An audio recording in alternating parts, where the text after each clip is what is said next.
कभी किसी शिव जी के मंदिर में गए हो? जम के तो बोलो जरा, गए, जल चढ़ाया है ना? कभी शंकर जी के मंदिर में प्रदोष की आरती, प्रदोष काल की आरती, शाम की आरती।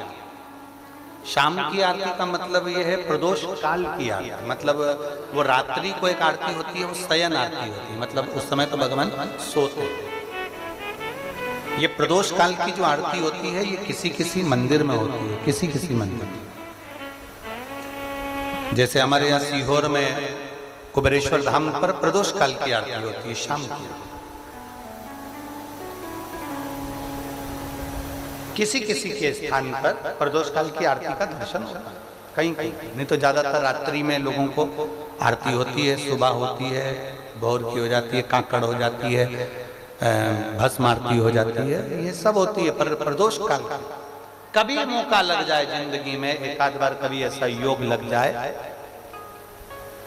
तो शिव जी के मंदिर में चाहे वो भस्म आरती हो, काकड़ आरती हो, मंगला आरती हो, राजभोग आरती हो, दोपहर की कोई आरती हो, प्रदोष काल की आरती हो, शयन आरती हो, शिवालय में कभी मौका लगे, महीने 2 महीने में, 3 महीने में, हफ्ते में 1 बार 2 बार ऐसा नियम बनाओ कि मुझे अपने आसपास के शिवालय में, शंकर के मंदिर में जाकर मुझे भगवान शंकर की आरती का दर्शन करना है। उस दर्शन का क्या फल होता है?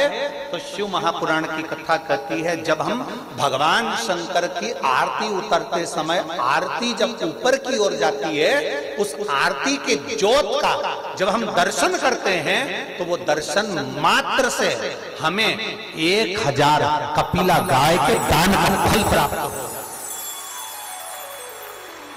1000 कपिला गौ माता के दान का फल हमें प्राप्त हो जाता है जब शंकर के शिवलिंग की किसी भी शिवालय में, किसी भी देवालय में, कहीं पर,